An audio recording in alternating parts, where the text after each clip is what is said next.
What is going on, buddy? Welcome back to All Things Film. Today I'm here to do my review of Fear the Walking Dead Season 4 Episode 10, Close Your Eyes. Now, if you haven't seen the episode or you aren't caught up with Fear the Walking Dead, here's your spoiler warning, but other than that, let's begin. So this episode was pretty good. I did enjoy it. It wasn't a great episode by any means, or it wasn't a bad episode, but I did like it. And I hear myself saying that I like it, and then I also hear myself saying that I don't like episodes where there are only a couple characters in, like one or two characters, like bottle episodes. And I think the reason why I'm contradicting myself is because I like the characters on Fear the Walking Dead. It's a small group right now, and the characters are really interesting, and I do like these characters, so I'm okay when there's bottle episodes for some reason, like that June and John episode in the first half of season 4. I did like that episode. In this episode, I wasn't expecting to like it because it looked like it was just gonna be Alicia and Charlie, but I did like it, and it looks like next week's gonna be just Morgan. So I think what Fear is doing here, I think they're taking the route of what The Walking Dead did in Season 4, the second half of Season 4. Because if you remember the second half of Season 4 for The Walking Dead, the group was split up, and each episode would just like focus on a couple characters until they slowly came together. And I think that's what's gonna happen in this half of Season 4, because this episode was just Charlie and Alicia. And it looks like next episode is going to be just Morgan. So we're going to have to wait and see how it plays out. But let's talk about this episode, because this episode was really, really emotional. And, emotional, I didn't even, I was not prepared for this. Because I was kind of thinking, what does Alicia have to, because the first episode, Season 4, Episode 9, Alicia looked totally gone. She looked like she wanted nothing to do with anybody. And I was thinking, it's going to take a long time for her to get back on track. But apparently not, because her and Charlie just sat down and had a conversation, and, things are getting better. She's not 100% she hasn't forgave Charlie 100% yet, but she's on the right track with doing it. And I love the storm in this episode, I kind of wish we got more of it. I think we are getting more of it, like the characters outside though, but this is the great first step in the storm, because the flooded basement and them almost drowning. I love that, because we don't get stuff like that usually in The Walking Dead.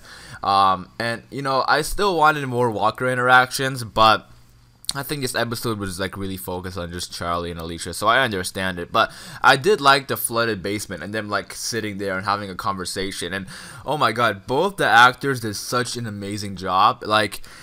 The story might not be amazing, but the actors and even the directing this episode. I think Michael Sajer-Zemas directed this episode, who's a pretty well-known director for The Walking Dead and Fear the Walking Dead. I loved what he did this episode, because he kind of made it a little movie almost. I kind of felt like it being a movie. When Alicia's looking at the window and we see Charlie running behind her in the reflection, stuff like that, And then them standing between each door and just interacting. I like the little stuff like that, and it kind of made it seem like it was a movie almost. And the actors, man, they both did an amazing job. And I think Charlie, wow, she did great. And the reason I'm really emphasizing on Charlie is because usually on The Walking Dead, kid actors don't do that well. And I thought she did amazing. Her emotional range was great.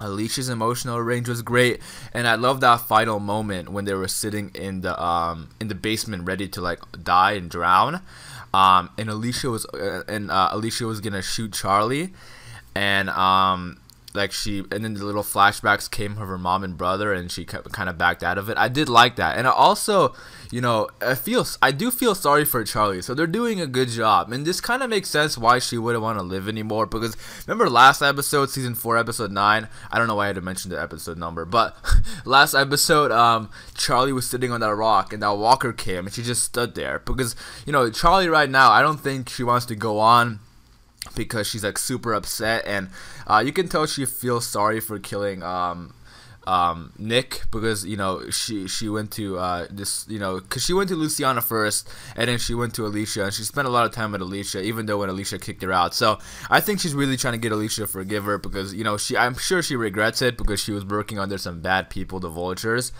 But yeah, I love the emotional range in this episode. Now, not everything was great in this episode though. I did like the emotional factors in this episode, but some of it didn't really stick with me, because I don't don't want to get too nitpicky, but I do understand it because it's so just these two characters for 50 minutes. So not every single line of dialogues stuck with me, but a lot of it has to do with the actors. I thought they did amazing, and I keep mentioning that, but some of it, sometimes it might have been a little too overboard with the crying and stuff. But I did really love the basement scene. That's probably like my most favorite scene so far in this whole episode. Like, I really did like that scene. And I thought that scene was really intense and really awesome. I just maybe wish for more, problems with walkers and stuff. They had a little bit in the beginning trying to close the doors with the hammer and nails, but I think for a character like Alicia and Charlie to ever forgive each other because of what Charlie did, I'm sure they had to put a whole episode dedicated to them. And then also the beach. I thought that theme could have been played out way more because it just seems so weird because it came like during the middle of the episode, and then like towards the end, Alicia was like, let's go see the beach. So I don't know, I felt like that theme wasn't like played out as well as it could be. Maybe they should have added it towards the beginning, and then at the end when they go to the beach it would have been full circle. But I don't know, I just felt like that whole theme was a bit weird for me. I don't know. And then I also want to talk about those family photos that kept getting brought up in this episode. Now I'm not sure how I really feel about it. I thought it was a little weird, or maybe I missed the whole point of the photos, but I'm pretty sure the reason Alicia threw them out is because she doesn't have family anymore and she's hurting, and she doesn't want to look at that kind of stuff anymore. But then Charlie brought it in because I think she thought those people were alive, and I think she misses the whole aspect of family. And then also Charlie mentioned that her mom and dad turned, and I love this moment so much. And the reason I loved it was because she was saying that her mom and dad turned, and she was crying saying that she doesn't want to turn. And that is awesome, because that's like a layer of realism right there, because that's how a kid would be like in an apocalypse. They're scared. They're scared to turn into a walker. They don't want to turn into a monster. Like, I love that. And the fact that she was crying saying that my mom and dad turned, please, I don't want to turn. Like, I thought that was awesome. And again, the actress did well in that scene. And we don't really get like normal kids in the apocalypse. I'm not saying Charlie is a normal kid, because obviously she's not that normal. Nobody in the apocalypse is normal, but I feel like she's more grounded than all the other kids, because the other kids in the apocalypse, they want to be badasses and shit. And I feel like she's more grounded, and the fact that she was crying and had like a soft spot right there, that she didn't want to turn, I thought that was awesome, because that is what a kid would probably do if there's a zombie apocalypse. They probably wouldn't want to turn, because turning into a monster is pretty scary. So after this episode, I can definitely tell they're gonna do a lot more with Charlie, and I'm excited for it, because we don't get, Carl is the only kid in the apocalypse, or in the show, the Walking Dead shows in general, that we've seen grow up. All the other kids, we've seen kids, but they die within a couple episodes, or maybe a season or two.